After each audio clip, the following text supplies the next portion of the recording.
Hello friends, आज मैं आपको मेमोरीज ऑफ चाइल्ड का दूसरा पार्ट यानी दूसरा लेसन, उसका नाम है V2 आर ह्यूमन बींग्स पढ़ाने जा रहा हूँ। मैंने आपको पहले भी बताया है कि जब भी आप लेसन को पढ़ें तो इंग्लिश में सीधा पढ़ें और सीधा पढ़ते हुए उसकी हिंदी मीनिंग निकालें। तो इस लेसन में मैं आपको जल्दी से इसके स्टोरी के बारे में बता देता हूँ। इसमें बामा नाम की एक कैरेक्टर है जो एक दलित समुदाय या दलित कम्युनिटी या छोटी बिरादरी या छोटी कास्ट से संबंध या बिलोंग करती थी, और उसे अनटचेबिलिटी यानी छुआछूत के बारे में जो समाज में फैला हुआ था, उसे इस सब के बारे में जब वो सिर्फ 3rd क्लास में थी तब उसे ये सब पता लगता है और उसे बहुत ही बुरा लगता है। और एक और इसमें कहानी जब आगे बढ़ती है तो लिखा गया है कि वह अक्सर जब वो स्कूल से आती थी, यानी कि जब वो घर आती थी तो घर पहुंचने में वो काफ़ी समय ले लेती थी। हालांकि वह दूरी केवल 10 मिनट की होती थी, लेकिन वह लगभग 30 मिनट ले लेती थी, क्योंकि वह रास्ते पर बहुत सी चीज़ों को देखते हुए आती थी जो भी रास्ते पर हम लोग देखते हैं, जैसे कि शॉप है, शोरूम है, टेम्पल है, स्टॉल्स वगैरह, लोगों को इस तरह की चीज़ें वो देखते हुए आती थी। इसीलिए उसको 10 मिनट की जगह आधा घंटा लग जाता था। फिर आगे इसमें बताया गया कि एक बार वो एक बुजुर्ग को बाज़ार से आते हुए देखती है। उस बुजुर्ग के हाथ में एक पैकेट होता है और उसने वो पैकेट अपने हाथ से ना पकड़ करके, उस पैकेट में एक डोरी थी उससे पकड़ा हुआ था, उसने उसको टच नहीं किया था। और वो बुजुर्ग आदमी एक ज़मींदार के पास जाता है और वो पैकेट उस ज़मींदार को दे देता है। तो जब ये सब वो देख रही होती तो उसे बड़ी हंसी आ रही होती है और वो बहुत हंसती है, और ये सारी बात वो अपने बड़े भाई को बताती है, लेकिन बड़े ही हंसी मजाक में वो ये सब बताती है। तो उसके बड़े भाई छुट्टियों में आया होता है घर पे, तो उसने बताया कि ये सब हंसने वाली कोई बात नहीं है, क्योंकि वो जो बुजुर्ग आदमी था वो एक छोटी बिरादरी से, दलित समुदाय से, दलित कम्युनिटी से बिलोंग करता था, इसीलिए वो उसे टच नहीं कर सकता था, क्योंकि ऊंची बिरादरी के जो लोग हैं वो अपमानित महसूस करते हैं ऐसा। तो जब ये सब उस लड़की को यानी बामा को पता लगता है तो उसे बड़ा गुस्सा आता है और वो इसका विद्रोह करती है या विरोध करती है।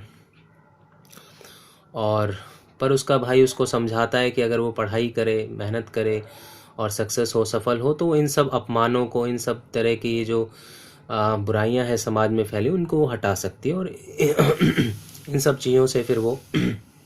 अपने भाई की बातों से वो काफ़ी इम्प्रेस होती है और फिर आगे बहुत मेहनत करती है, पढ़ाई करती है और बहुत ही सफल महिला बन के उभरती है बाद में। तो मैं पढ़ाने जा रहा हूँ आपको। तो पहला क्वेश्चन है व्हाट डज बामा से। व्हाट यानी क्या, बामा से यानी कहती है, अबाउट यानी बारे में, अनटचेबिलिटी के बारे में, छूत के बारे में, व्हेन यानी जब, शी वॉज वह थी, इन 3rd क्लास में, 3री कक्षा में। तो आंसर है बामा सेज। फर्स्ट फॉर्म में देखो ता है, ते है, ती वाला यानी प्रेजेंट इंडेफिनिट टेंस है ये। बामा सेज यानी कहती है, she had not till then. Till then का मतलब होता है तब तक, कि शी हैड नॉट, हैड देखो आ रहा है, फिर 3rd फॉर्म आ रहा है, यानी ये चुका था, चुके थे, चुकी थी, यानी पास्ट परफेक्ट टेंस है। बामा सेज, बामा कहती है, she had not till then. Till then मतलब तब तक, कि उसने तब तक, हियर्ड यानी नहीं सुना था, पीपल यानी लोगों को, स्पीक यानी बात करते हुए, ओपनली यानी खुले तौर पे, अबाउट यानी बारे में, अनटचेबिलिटी यानी छुआछूत के बारे में। बट लेकिन she had already experienced, had के बाद देखो 3rd form past perfect tense है, चुका था वाला, लेकिन शी हैड ऑलरेडी एक्सपीरियंस, उसने पहले ही एक्सपीरियंस कर लिया था, अनुभव कर लिया था, द ह्यूमैलिटी, इस तरह के अपमान को, बिकॉज ऑफ यानी की वजह से, हर यानी अपने, बीइंग यानी होने के कारण, एक दलित होने के कारण उसने ऐसा पहले ही ऑलरेडी एक्सपीरियंस कर लिया था। सी हैड सीन, वह देख चुकी थी, इट यानी इसे, एंड फेल्ट, यहाँ पे देखो 3rd फॉर्म है तो एंड के बाद भी देखो 3rd फॉर्म ही आता है। वह देख चुकी थी, इट यानी इसे, एंड फेल्ट, फील की 2nd form, 3rd form felt है, और महसूस कर चुकी थी, इट यानी इसे, मैनी ए टाइम यानी कई बार, या मैनी टाइम्स भी लिख सकते हैं। 2nd क्वेश्चन है हाउ मच टाइम, कितना ज़्यादा समय, डिड बामा टेक, बामा लेती थी, वॉकिंग होम यानी घर जाते हुए, फ्रॉम स्कूल से। एक्चुअली वास्तव में इट वॉज पॉसिबल, इट यानी यह, वॉज यानी था, पॉसिबल था, संभव था, टू वॉक यानी तय करना, द डिस्टेंस यानी दूरी, इन 10 मिनट्स, 10 मिनट में, बट लेकिन यूजली यानी अक्सर, बामा टेक की देखो सेकेंड फॉर्म है, पास्ट इंडेफिनिट टेंस है, लेकिन बामा टुक यानी लेती थी 30 minutes, 30 minute, at the very least यानी कम से कम, टू रीच यानी पहुंचने के लिए, होम यानी घर। It could take her, could का मतलब होता है सकता था, इट कुड टेक हर लग सकता था उसको, फ्रॉम हाफ एन आवर मतलब आधे घंटे से लेकर 1 घंटा भी लग जाता था। एक बार मैं दोबारा पढ़ा रहा हूँ, इट कुड टेक हर उसे लग जाता था, फ्रॉम हाफ एन आवर मतलब आधे घंटे से, टू एन आवर यानी 1 घंटा लग जाता था कई बार या कभी कभार, बिकॉज क्योंकि, शी केम सेकेंड फॉर्म है, वो आती थी, वॉचिंग जब बीच में आईएनजी आए तो उसका मतलब ते हुए होता है, वह आती थी, वॉचिंग यानी देखते हुए, एवरी लिटिल, एवरी यानी हर, प्रत्येक, लिटिल यानी छोटी बड़ी, थिंग्स यानी चीजें, ऑन द वे यानी रास्ते पर। वट वॉज गोइंग ऑन क्या हो रहा था, गोइंग ऑन मतलब होना, क्या हो रहा था, एट द अपोजिट कॉर्नर सामने वाले कोने पर, व्हेन जब, बामा केम जब बामा आई, टू हर स्ट्रीट अपनी गली में, वन डे यानी एक दिन। तो लिखा हुआ है ए थ्रेसिंग फ्लोर, एक खलिहान, थ्रेसिंग फ्लोर का मतलब होता है खलिहान या बरामदा कह लो, या ऐसी जगह कह लो जहाँ पे बहुत साफ़ सफाई होती है गांव वगैरह में, और जैसे गेहूं कई लोग सुखाते हैं वहाँ पे, अचार वगैरह सुखाते हैं, तो घरेलू काम करते हैं तो उसके लिए उसको साफ़ सुथरा रखते हैं, तो उसी को बोला गया ए थ्रेसिंग फ्लोर।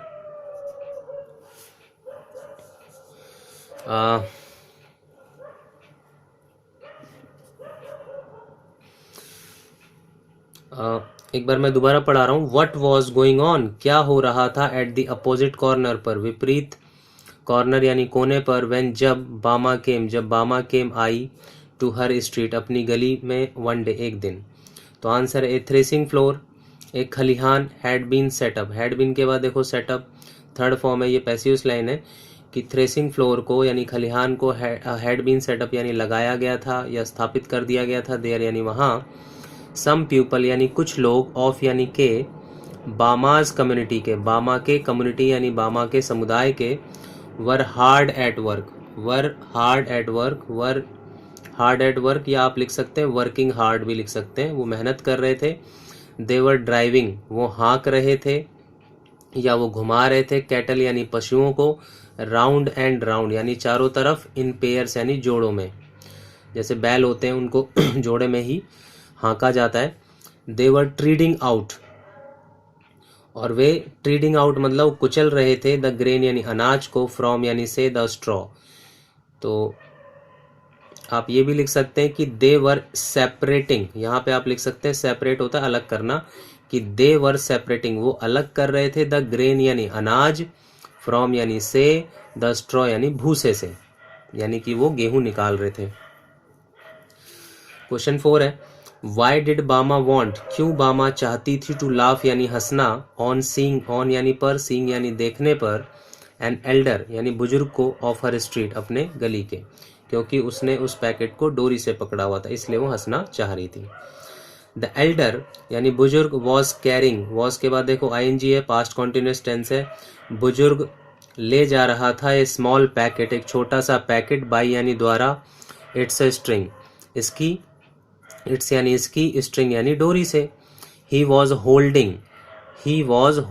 उसने होल्ड करा हुआ था यानी पकड़ा हुआ था, इट यानी से, आउट यानी बाहर से, नॉट टू टच ये सो एज की जरूरत नहीं है, आप सीधे लिख सकते हैं नॉट टू टच ना छूने के लिए, इट यानी से, नॉट टू टच ना छूने के लिए, इट से, देयर यानी वहाँ, सीम होता है लगना और सीम के बाद बी लगा रहता है, there seem to be vadas, तो ये बोल रहे हैं कि देयर सीम टू, सी मतलब होता है लगना, कि वहाँ लगता था वड़ा, कि वड़ा होगा इन दी पैकेट में, वड़ा यानी खाने की चीज़ होती है, बिकॉज क्योंकि, इट वॉज स्टेन, स्टेन होता है धब्बा, इट वॉज स्टेन क्योंकि इसमें धब्बे थे, विद ऑयल के तेल लगा हुआ था, बामा वॉन्टेड बामा चाहती थी, सेकेंड फॉर्म है, पास्ट इंडेफिनिट टेंस है, बामा चाहती थी, टू लाफ यानी हंसना, बिकॉज क्योंकि, दैट वे यानी उस तरीके से, वे माने रास्ता भी होता है तरीका भी होता है, दैट वे यानी उस तरीके से, द पैकेट कुड यानी सकता था होता है, the packet could get undone, get undone मतलब फट सकता था, कि जो पैकेट है कुड गेट अनडन यानी फट सकता था, and vada could fall out, और वड़ा सकता था होता है कुड का मतलब कि वड़ा जो है could fall out, fall out मतलब गिरना, कि वड़ा जो है वो जो खाने वाली चीज है कुड फॉल आउट यानी वो बाहर गिर सकती थी। आगे है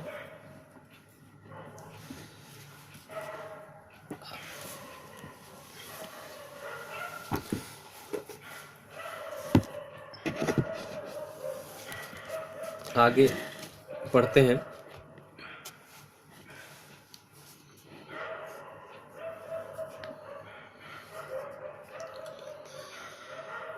आगे how did the Elder hand over, कैसे बुजुर्ग ने हैंड ओवर यानी सौंप दिया या दे दिया the packet to the landlord यानी जमींदार को। तो आंसर है द एल्डर यानी बुजुर्ग, वेंट, गो की देखो सेकंड फॉर्म वेंट है, पास्ट इंडेफिनिट टेंस है कि बुजुर्ग वेंट यानी चला गया, स्ट्रेट यानी सीधा, टू दी लैंडलॉर्ड के पास। ही बो माने होता है झुकना, सेकंड फॉर्म है, वह झुका, लो यानी नीचे, एंड एक्सटेंड होता है बढ़ा देना। यहाँ पे देखो सेकंड फॉर्म है तो इसीलिए एंड के बाद भी सेकंड फॉर्म है, उसने बढ़ा दिया।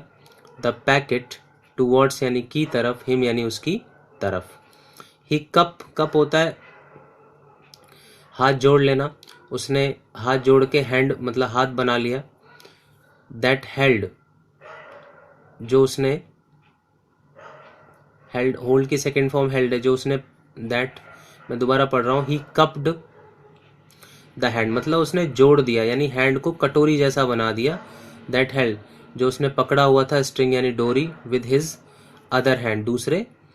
हाथ से। द लैंडलॉर्ड ने ओपन यानी उस जमींदार ने ओपन यानी खोला, द पैकेट, एंड बिगेन और शुरू कर दिया, टू इट यानी खाना, द वड़ा। देखो यहाँ पे ओपन सेकंड फॉर्म है तो इसीलिए एंड के बाद भी सेकंड फॉर्म है। अगर मान लो यहाँ पे फर्स्ट फॉर्म आता तो इस एंड के बाद भी फर्स्ट फॉर्म ही आता, तो यहाँ खैर सेकंड फॉर्म है तो इसीलिए एंड के बाद भी सेकंड फॉर्म है। 6 क्वेश्चन है, व्हाट डिड बामा टेल, क्या बामा ने बताया अन्ना को यानी अपने भाई को, अबाउट यानी बारे में, द एल्डर उस बुजुर्ग व्यक्ति के बारे में, उस बुजुर्ग बूढ़े के बारे में, शी हैड सीन जो उसने देखा था, कैरिंग यानी ले जाते हुए, ए पैकेट। तो आंसर है the Elder was a big man, Elder एक बड़ा शरीर वाला आदमी था। ही वॉज कैरिंग, आईएनजी ये देखो पास्ट कॉन्टिन्यूस टेंस है, रहा था रहे थे रही थी वाला। ही वॉज कैरिंग वो ले जा रहा था, ए पैकेट ऑफ यानी का वड़ा का, बाई यानी द्वारा, इट्स ए स्ट्रिंग इसकी डोरी से।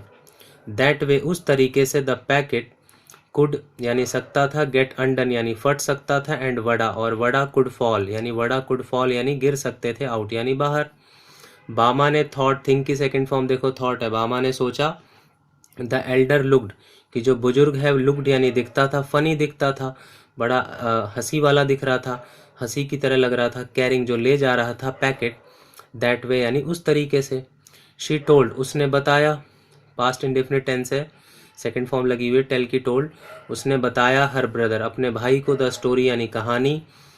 इन यानी में, ऑल इट्स कॉमिक डिटेल में, ऑल यानी सब कुछ, कॉमिक डिटेल में बताया यानी कि बहुत ही हंसी तरीके से बताया, या आप लिख सकते हैं इन फनी मैनर, इन फनी मैनर भी आप लिख सकते हैं यानी मजाक के तरीके से बताया। आगे है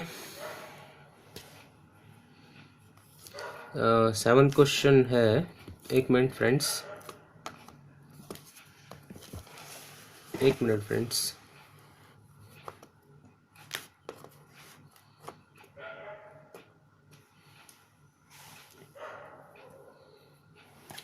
सेवंथ क्वेश्चन है,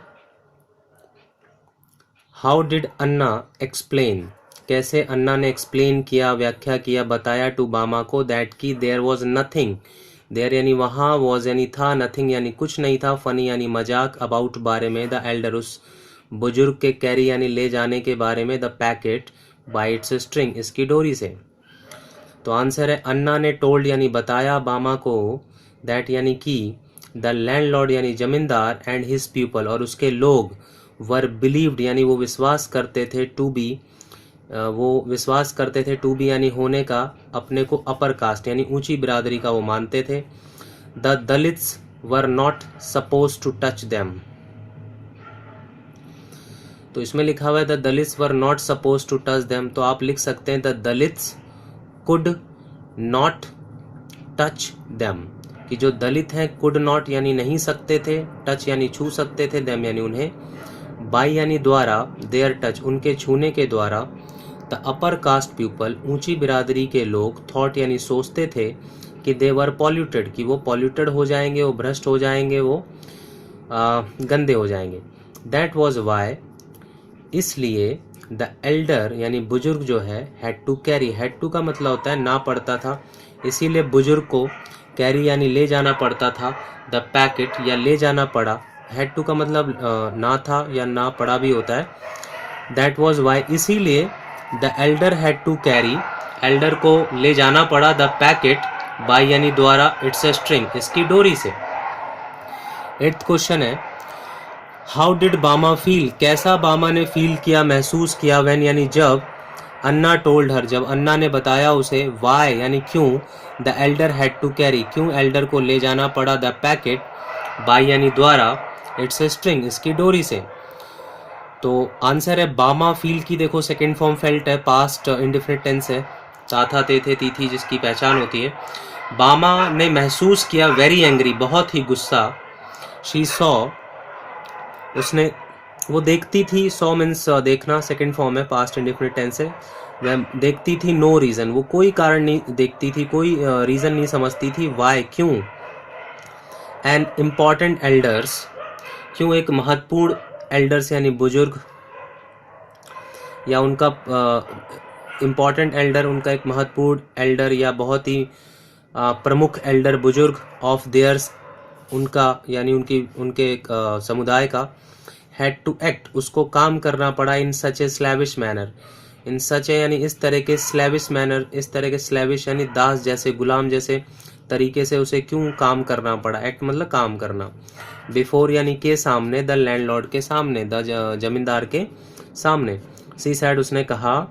वी टू टू मतलब होता है भी, कि हम भी, आर यानी है ह्यूमन बींग्स हैं, हम भी मानव हैं, वी शुड नेवर बो, शुड आ गया देखो चाहिए होता है इसका मतलब, नेवर होता है कभी नहीं, बो मतलब होता है झुकना,